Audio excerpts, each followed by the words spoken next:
Nous avons déjà développé l'idée que certaines activités sont humiliantes, si on peut dire.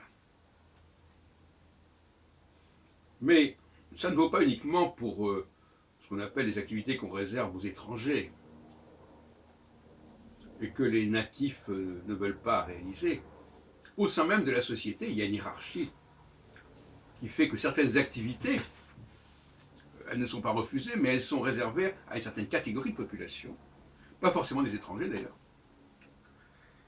Et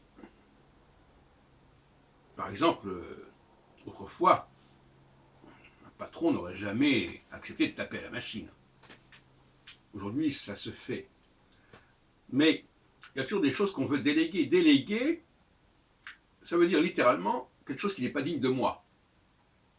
Je demande à quelqu'un qui est moins doué ou moins exigeant de ce qu'il peut et ne peut pas faire, de les faire à ma place. Comme par exemple dans un commissariat, on délègue. L'inspecteur délègue à tel et tel subalterne. Dans l'armée, c'est pareil. Donc, il y a une dégradation de l'activité qui correspond à une dégradation du statut social, d'une certaine manière. Par exemple, le fait d'être dentiste, c'est pas une activité qu'on imaginerait pour quelqu'un qui se croit très au-dessus des hommes, parce que c'est quand même une activité subalterne par certains côtés, même si elle est bien rémunérée. Chauffeur, c'est la même chose. Aujourd'hui, tout le monde conduit sa voiture, mais autrefois, on avait un chauffeur. Donc la notion même de ce qu'on peut faire ou ne pas faire évolue. Par exemple,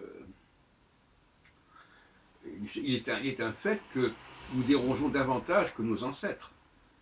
Les gens de la haute société, comme je l'ai dit tout à l'heure, ne conduisaient pas, ne tapaient pas la machine, ils avaient des secrétaires, ils avaient des chauffeurs. Aujourd'hui, tout ça est beaucoup plus confus. Mais il reste un certain nombre de choses dont on sait pertinemment que nous ne voulons pas les faire et que nous préférons les faire faire par d'autres. Et même par exemple, dans le cas de certains métiers auxquels nous recourons, nous ne souhaitons pas que nos enfants les fassent ou se marient avec des personnes qui les font.